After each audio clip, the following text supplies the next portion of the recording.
हाँ। सर, गठबंधन के बाद आप पहली बार कांग्रेस कार्यालय में आए हो। शायद हमारे देखते हुए तो जिंदगी में आप पहली बार कांग्रेस कार्यालय में पहुंचो, क्या कहना चाहोगे? वैसे मेरे पिताजी कांग्रेस में थे और पहले विधायक 1977 में कांग्रेस पार्टी से बने थे। अब गठबंधन के बाद कांग्रेस कार्यालय के अंदर में आया हूँ। मैं धन्यवाद दूंगा हमारे मकराना के विधायक और कांग्रेस के जिला अध्यक्ष जाकिर गहसाउद साहब का, हरिंदर मिर्जा जी जो नागौर के हमारे विधायक वरिष्ठ नेता है, चेतन डूडी जी, छोटे भाई मुकेश भाकर जी लाडनू से, रामनिवास जी गावड़िया परबतसर से, मंजू जी मेघवाल जाहिल से पूर्व विधायक, बिंदु चौधरी जी हमारी प्रमुख साहिबा, रामचंद्र जारोड़ा पूर्व विधायक और कांग्रेस पार्टी के तमाम नेतागण जिन्होंने इस बार ये प्रयास किया कि अलायंस किया जाए आरएलपी के साथ और मोदी और अमित शाह को सबक सिखाएं, भारतीय जनता पार्टी को सबक सिखाएं।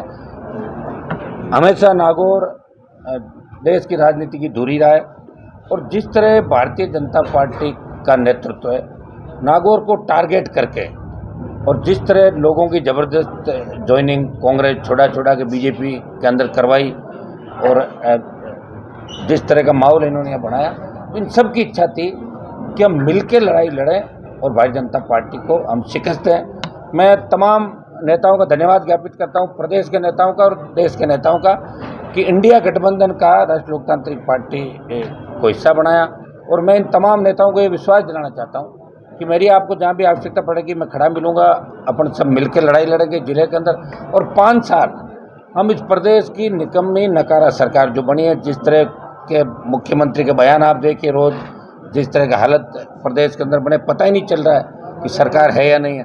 और दिल्ली की सरकार ने जिस तरह लोकतंत्र की हत्या करने का प्रयास किया, इलेक्टोरल बॉन्ड के नाम से जिस तरह अरबों खरबों का चंदा इकट्ठा किया, ईडी सीबीआई से डरा के जिस तरह की वसूली उन्होंने देश के अंदर की, कोई भी बोलता है उसको जेल के अंदर डाल दिया जाता है। तो ये आपके ये झारखंड और दिल्ली के मुख्यमंत्रियों को जेल के अंदर डाल दिया गया, किसान सड़कों पे।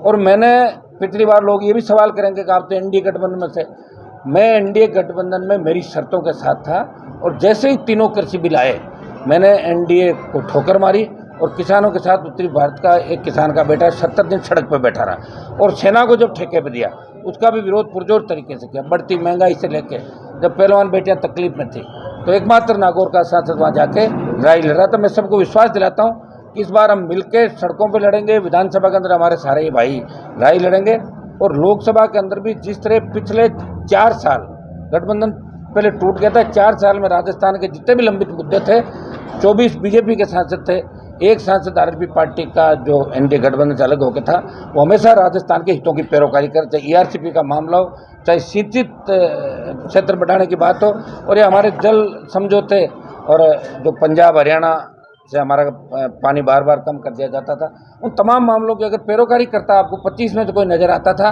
तो एक नागौर का सांसद आता। मैं आपको सबको विश्वास दिलाता हूँ, समस्त कांग्रेस पार्टी के कार्यकर्ताओं को, नेताओं को धन्यवाद भी ज्ञापित करूँगा कि जिस दिन अलायंस हुआ, अलायंस कराने में तो इनकी भूमिका थी। अलायंस होने के बाद 15 मिनट के अंदर जयपुर में सारे लोग एक हो गए और कई लोगों से बात नहीं हुई, फिर भी अपने आप उन्होंने सपोर्ट किया, फिर सब लोगों से बैठ के तमाम बात भी हुई।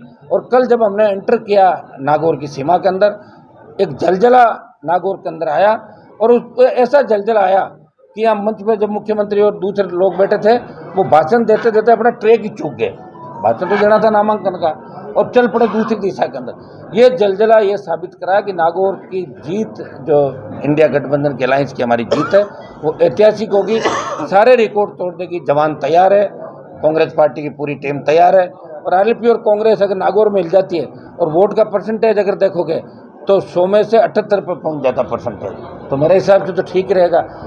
3 बार भारतीय जनता पार्टी की जो प्रत्याशी है यहाँ से हार के गई है, एक बार 14 के अंदर जब मैं लड़ा, जब वो हारी, पिछली बार सामने हारी, और अब विधानसभा के अंदर हरिंदर जी ने भारी वोटों चुनाव हराया था, हैट्रिक उसकी पूरी हो गई और चौथी बार फिर सामने। तो मेरे हिसाब से सारी जो टीम यहाँ दिख रही है, जो जोश दिख रहा है, इस बार रिकॉर्ड तोड़ वोटों से हम यहाँ से हमारा अलायंस, इंडिया गठबंधन का अलायंस चुनाव जीतेगा।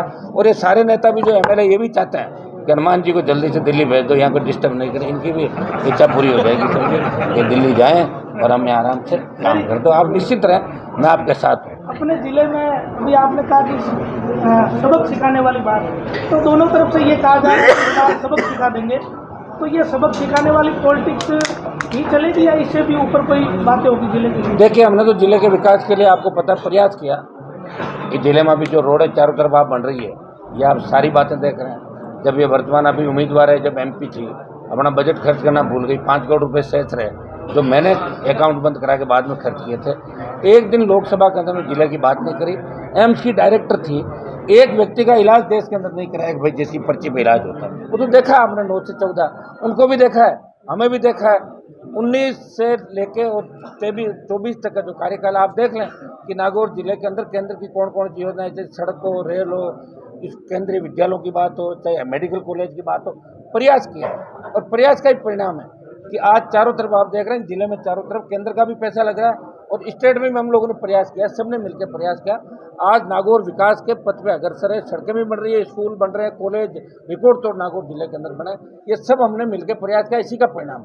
और ये जो बात कह रहे हैं, इनका काम बात कहना, इनकी कोई मजबूरियाँ होगी जिसकी वजह से ये बीजेपी के अंदर चले गए। आप जानते हैं अभी जिस तरह ईडी सीबीआई का दुरुपयोग हो रहा है, हर व्यक्ति मजबूत नहीं होता, जो डरता है वो भाग जाता है, वो वीर होता है वो लड़ता है। तो हम तो सब वीर हैं, लड़ाई लड़ रहे हैं, आप देख लीजिए ना। विकास भी करेंगे और सबक सिखाने वाली बात नहीं है, सबक तो नागौर की जनता सिखाएगी कि किसको सबक सिखाना है और किसको चुन के भेजना है, ये नागौर की जनता तय करेगी। पहले भी तय किया था, आगे फिर तय कर देंगे। एक सवाल, सभी लोग जो जितने भी आपके समर्थक या कांग्रेस में बड़ी रुचि है उनमें कि आपने सचिन पायलट और अशोक गहलोत दोनों को एक साथ कैसे मना लिया? ये देखो ना, सभी एक साथ ही बैठे, सारे मान गए नहीं, आप देख रहे हो कैसे कोऑर्डिनेशन कैसे हुआ? हालातों के कारण हुआ है? कि जनता सिखाएगी कि किसको सबक सिखाना है और किसको चुन के भेजना है, ये नागौर की जनता तय करेगी। पहले भी तय किया था, आगे फिर तय कर देंगे। एक सवाल, सभी लोग जो जितने भी आपके समर्थक या कांग्रेस में बड़ी रुचि है उनमें कि आपने सचिन पायलट और अशोक गहलोत दोनों को एक साथ कैसे मना लिया? ये देखो ना, सभी एक साथ ही बैठे, सारे मान गए नहीं, आप देख रहे हो कैसे कोऑर्डिनेशन कैसे हुआ? हालातों के कारण हुआ है? कांग्रेस पार्टी भी देश के अंदर ये चाहती थी कि भारतीय जनता पार्टी को हराएं, इसलिए इंडिया अलायंस बना देश का। इंडिया अलायंस में कई स्टेट पार्टियां, कई राष्ट्रीय पार्टियां सम्मिलित हुई कि जो एनडीए बना, भारतीय जनता पार्टी अकेली चुनाव नहीं लड़ रही है, एनडीए के नाम से बीजेपी सत्ता 15 से 20 सीट राजस्थान में, और जहां आरएलपी का मतदाता है वो कांग्रेस की तरफ जुड़ेगा और अपना आप जैसे अलायंस हुआ तो राष्ट्रीय लोकतांत्रिक पार्टी की जितनी भी टीम है वो कांग्रेस के साथ जुड़ गई और कांग्रेस की टीम में पूरी नागौर के अंदर आरएलपी और हमारा जो इंडिया गठबंधन कांग्रेस उसके साथ जुड़ गई। तो गठबंधन एनडीए को शिकस्त देने के लिए पूरे देश के अंदर हुआ। तो लास्ट अलायंस जो था वो अभी आपके सीकर में भी सीट छोड़ी और कई जगह हुआ था। अभी आप बता सचिन रहे हैं पायलट, अशोक गहलोत, लोटासरा, ये इनमें से कोई लीडर प्रचार करने आएंगे क्या आपने जिले में? सारे आएंगे देश प्रदेश के, ये सारे लीडर देखिए, ये लीडर सारे यहाँ बैठे हैं नागौर के। ये जाकिर साहब का काम है, किसको बुलाना है किसको, क्योंकि चुनाव जो हैंडल करेंगे ये कांग्रेस पार्टी की तरफ जाकिर साहब करेंगे और मुझे किसी की आवश्यकता होगी तो मेरे यहाँ आरएलपी में तो स्टार प्रचारक जो है वो तो आ ही जाएंगे सारे। बाकी ये तय करेंगे किसको लाना, जहाँ जहाँ समय समय पे सारे नेताओं का उपयोग हम लेंगे, यहाँ पे बुलाएंगे सब लोग। ये तो बहुत भारी पड़ गई इसमें।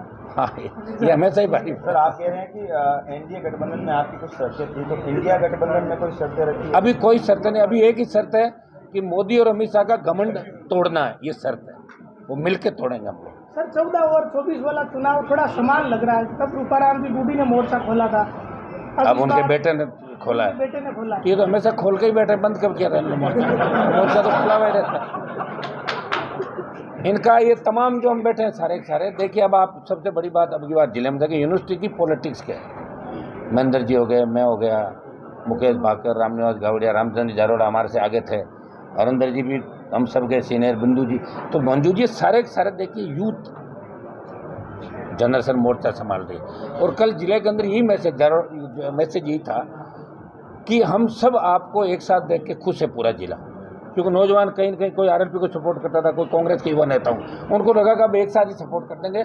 अब बीजेपी की तरफ झांक के भी नहीं देखा कोई राजस्थान में, जवान देखेगा भी नहीं कि बीजेपी का कैंडिडेट कौन है। सारे सारे इसी अलायंस के साथ मदद करेंगे। दलित, मुस्लिम और किसान और सर्व समाज इस बार भारी वोटों से इस अलायंस को जिताएगा नागौर। कल रिजपाल मिर्जा ने एक बयान दिया था आपको लेकर मंच पे, उनकी मानसिक स्थिति ठीक नहीं है, लगातार थेरेपी और उससे करने से अभी आप कोविड के बाद देखिए कैसे स्थितियाँ खराब हो रही। वो चाहे जो बातें करते हैं वो चाहते हैं कि उनको कोई कुछ कहे तो पॉपुलर हो जाए। आजकल उनके वीडियो में देख रहा था, अभी दुर्भाग्य है कि इस उम्र में व्यक्ति किस तरह की बात कर रहा है, उनके बारे में मैं कहना नहीं चाहता, क्योंकि किस तरह वो ज़बरदस्ती भाजपा के अंदर गए जब उनको ले नहीं रही थी पार्टी, क्योंकि ज़्यादा गाली गलौज करते हैं। ये भी तय हुआ भाई इस व्यक्ति को नहीं लिया जाए, वो हाथ जोड़ के ज़बरदस्ती, उनकी लिस्ट में नाम नहीं था फिर भी घुस गए थे उस पार्टी के अंदर। उनके बारे में ज़्यादा नहीं कहूँगा, बाकी बात मंच पर भी कहीं न कहीं कोई न कोई कह देगा, आपका आ जाएगी दोबारा आपको जवाब नहीं, ठीक है।